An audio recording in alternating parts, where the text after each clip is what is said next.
Hi everyone, I am, as promised, I'm going to show you how to make this wonderful casserole cover. Now we have changed it slightly. We have made it so that you can use it as a casserole cover and then put it on your table to put your hot food on. So it's not just for carrying anything hot. So this is what it looks like finished.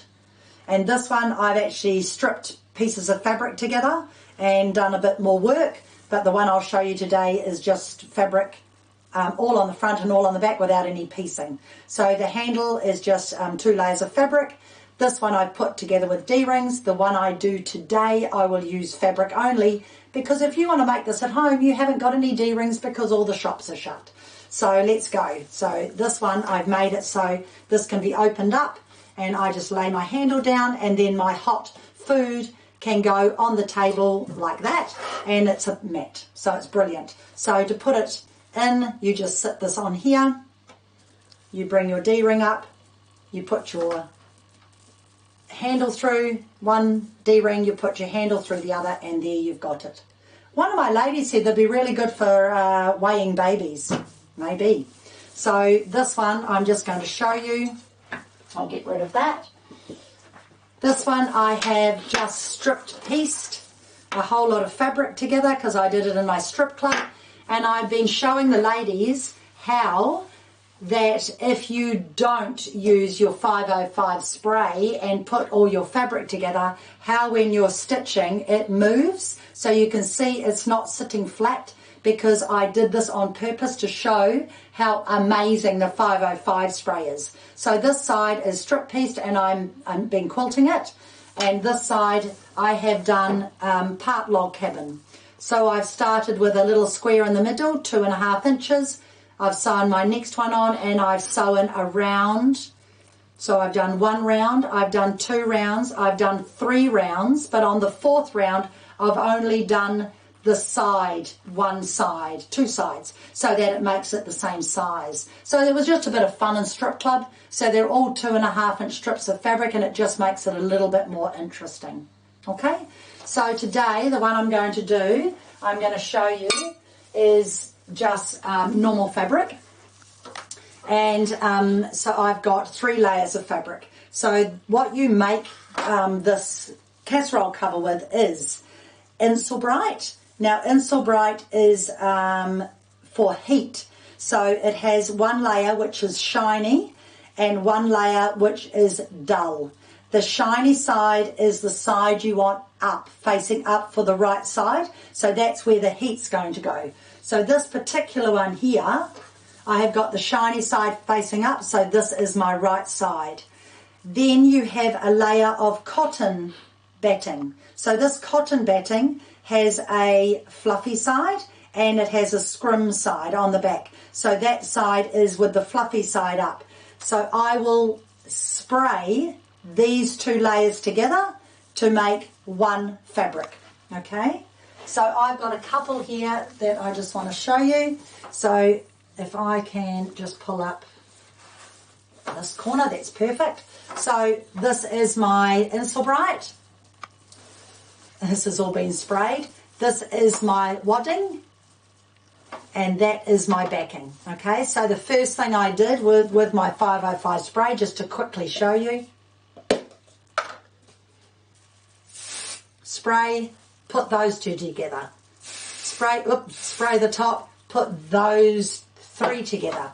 Then turn it over and spray the back and put those together. So you have got 4 layers of fabric now wonderfully flat. Okay, so that's really, really important. So that's that. Now the 505 spray is on a ship to New Zealand. I presume it will be in as soon as it is in. We may see it within the month, we may not see it within the month, but that is the 505 spray, and the reason why it's so good is it's non-toxic. Okay, so it's very, very good. So we should have it back in. You can certainly buy it on our website and we will send it to you as soon as we can. Now the next thing I like to do is I want to draw a line across from point to point so I can decide how I want to quilt this. So what I did was I just got my ruler and my pen, and I drew my line all the way across here. Well, I can do it anyway, can't I? I just drew my line all the way across here and all the way across here, and then I decided how I was going to quilt it. So this one, I'm going to use my walking foot, and I'm going to use the running serpentine stitch, which is a running zigzag stitch, and I'm going to use my quilting guides. So in my wonderful box of feet in here, I have got my walking foot, and I need my sewing gauge, this one here, my quilting guide, quilting guide, and I need this piece that's going to hold my quilting guide on. And with my walking foot, I could either have this foot, which is a standard foot, but I'm choosing to have this foot here, which is cut away. So if I go like that, you can see the big difference in those feet. So I'm using the open toe walking foot today, not the closed one. And if I was going to do any stitch in the ditch work, I would put my stitch in the ditch sole on. Now these can be bought separately as long as you have got a little screw in the side of your walking foot that you can take these base plates off. So we sell these separately. So this is the like a number 10 edge stitch foot, and this one's the open toe, and this is the one I'm going to use. So I've got all my little gadgets and I'm ready to go. I love my sewing box, and I will remove that, and I've already got my line. So what I'm going to do is I'm just going to sit this on the back, unscrew that screw. I'm going to thread my quilting guide there, and because I've already started quilting this one, I just need to see what distance apart I need to do it. So I'm lining it up with this.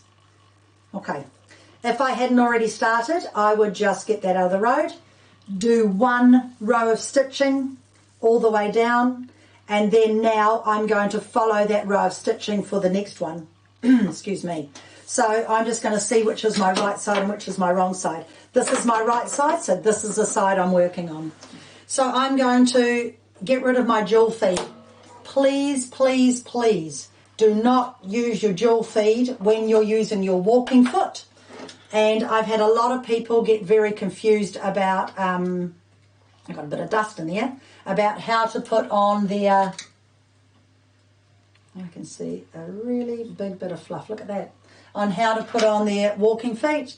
The easiest way to show you is if you put this bar over your thumb and you pull your balance wheel down so that your needle bar is lower, then you can put that over the bar and you can clip it up, and it's so much easier. Okay, there we are, like that. So much easier. Now, I should have, but I didn't, written down, by the way, I'm just telling my machine what number foot the walking foot is. Nobody remembers and nobody knows what number the walking foot is. It's number 50. So when you're telling your machine what foot you've got on, it's number 50. If you don't have a walking foot, you can use your jewel feed, and if you don't have that, glad I remembered that. If you don't have either of those things, this is what you're going to do. You're going to draw your line diagonally across there. You're going to pin horizontal. So wherever you're wanting to sew, you're going to pin horizontal to that. Now I've got lovely big quilting pins. Now, so what happens when I pin like this, my machine is not going to stretch between the pins. And I've shown you this before, I'm like a cracked record. If I pin this way, everything is going to walk all the way down and my top and bottom will end up uneven. But if I pin horizontally to where I'm sewing, my machine will only go between those pieces and it cannot stretch between that part and that part. Okay? So that's how you pin it if you don't have a walking foot or a jewel feed foot. Now I've got two on here because I'm going to show you something else as well. So this is my right side. I'm sewing on my right side. I'm going to use my running zigzag. Now my running zigzag is about stitch number 4 on most machines, and I'm going to lengthen it out. So I'm going to go to 1.2 and I'm going to leave it at 5.5, and then I'm going to save it. So I'm going to show you that. So let me just clear that again. So I'm going to show you that. So I've selected stitch number 4 and it's on 0.5, and I'm going to lengthen it out, say to 1.3. What did I have it as before? I don't know. We'll go to 1.2. Now 1.25. Now I've decided I want to leave it that way, and I might not get this finished today. So I'm going to save it into my machine. So I'm going into the heart, and I'm going to put it in a box. You can see there's a little envelope there. I'm touching that, and I'm going to touch number 1 because that's my first folder, and I'm going to touch that stitch. That has now been saved. If I go into here and I go back and do my ordinary sewing and I'm going, oh goodness, I want that stitch again, I can go into my heart. I can go to my folder, which is this one because I want to take it out.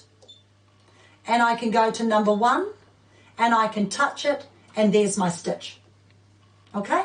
So remembering everything I'm showing on you here is opposite because I'm showing you in the mirror. All right? So this is on my right hand side. It's going to show you on the left hand side. Okay? So some of you will have your heart somewhere else, but that is how you save it. Okay? So now I'm ready to sew. So I have got it all set ready to go, and I'm going to use my quilting guide. So I'm going to roll this work, and I'm going to put my quilting guide on the right hand side of my stitches previously done, and I am just going to put my machine on full speed.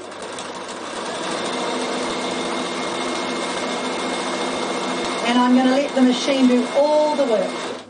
Okay, let the machine do all the work. If you want to make it really quick, do straight sewing. It just makes it a little bit nicer doing running zigzags. It's a nice stitch. If you want to cross hatch it, you can cross hatch it. You can do whatever you would like to do.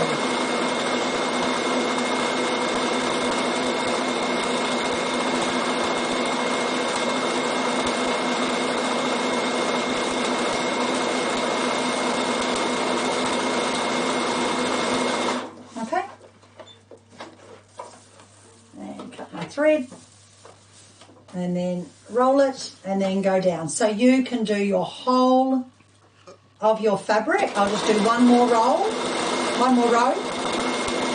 and you can do this all over your fabric. You can freehand quilt it, which I'm going to show you next if you don't want to do this. And I'm going to show you a new foot, which is amazing.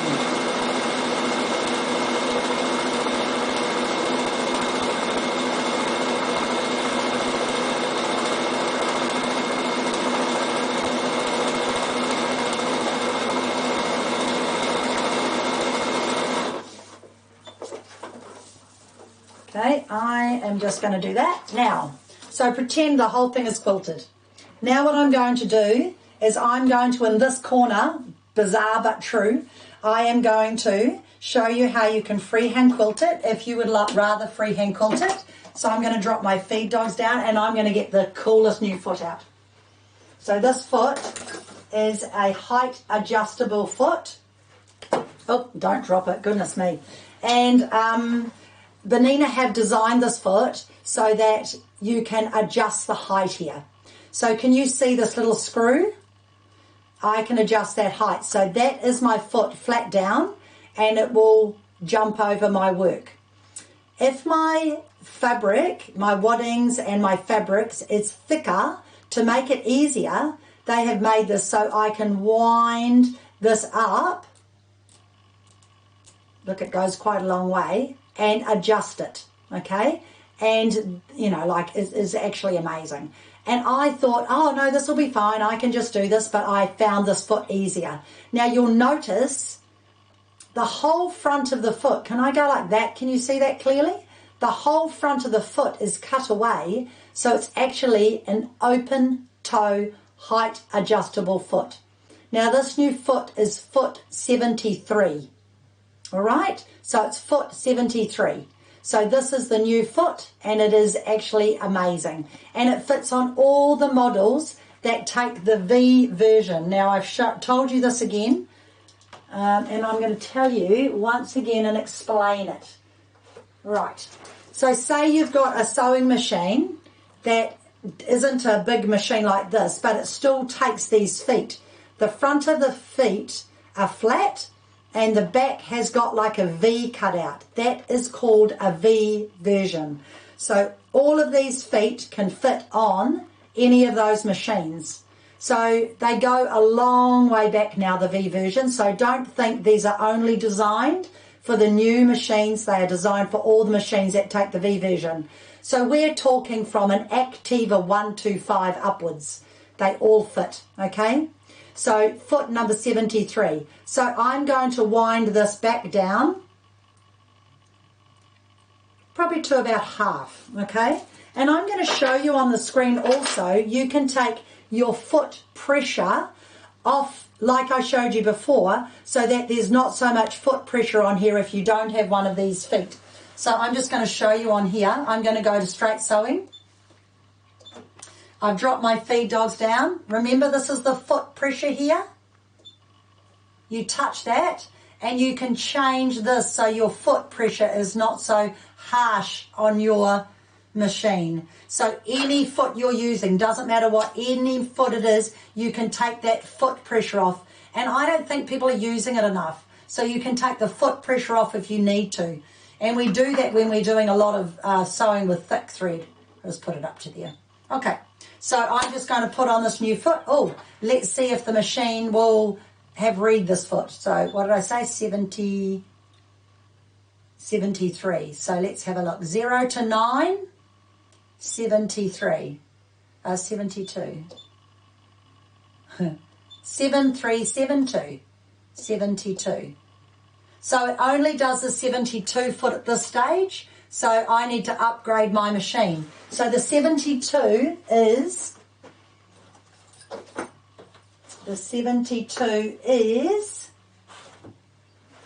your ruler foot. So your ruler foot also is height adjustable. So there's nothing stopping you from using your height adjustable ruler foot to do this. The difference is this one is an open toe, so you can see where you're going. But you can use your height adjustable 72 foot. So I have updated so many people's machines and not my own home machine. So hopefully I bought my USB stick. So I'm just going to show you this. So either of those feet, I've told the machine I've got number 72 foot on. Let's see if it'll let me sew number 73. Time will tell. Okie dokie. So I'm going to bring my bobbin thread up. And I'll just start over here. I'm just going to clear that because I'm not going to be able to have any width or any length because my machine's dropped down. So I brought my bobbin thread up. I'm just going to lock my work in one place. I'm going to cut my thread. Now, I am not using my BSR for this job because I want to show you not everyone's got a BSR. So what you're actually going to do is you're going to put your speed down on your machine. So this is my speed dial here. So if I do that and do that, slow, fast, and it also will be able to control my foot control. There's some people outside my door going for a walk on a COVID-19 day. Looking in the window, they're probably wondering what we're doing. Okay, so I have got my feed dogs down. I have locked off my work. I've got my hands here, and I am just going to unthread my machine. I cut my thread too short. I am just rethreading my needle. I'm making you all feel like this is something you would do at home. So I'm making you feel really comfortable because I've just done it. I'm going to bring my bobbin thread up again. See, we all do it. Bobbin thread up, pull it. Yes, we all know we'd like that a little bit longer. There we go. Okie dokie. So lock it off. And it does sound a little bit poppy because you're going through 4 layers and one of them is got a coating on it, so it does sound a little bit noisier. Now get yourself comfortable how it's going to work for you.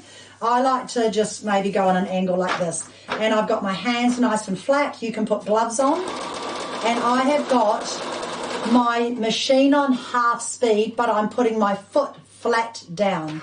Okay, so this is how I'm controlling it. And I can get a nice length stitch because I haven't got my speed so high. I'm just going to fill in this little gap here. So somebody's going to get one half quilted with the serpentine stitch and half freehand quilted, but it will still work exactly the same. Okay, so I'm just doing a meander.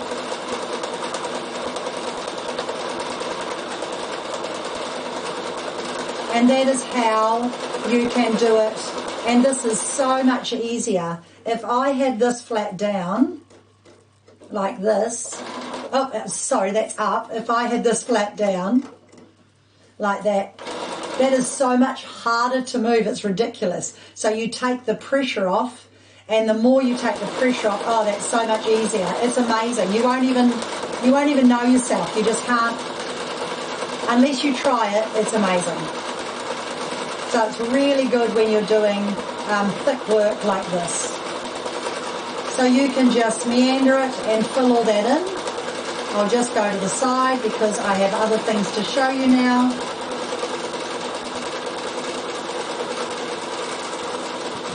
And that's the new foot. Amazing. So you can decide how you would like to quilt your fabric. Right, so we're going to stop there. And then when we come back, I'm going to show you how you do your binding, how you do your handles, how you put a D-ring on, or do your loops. So I'll see you soon.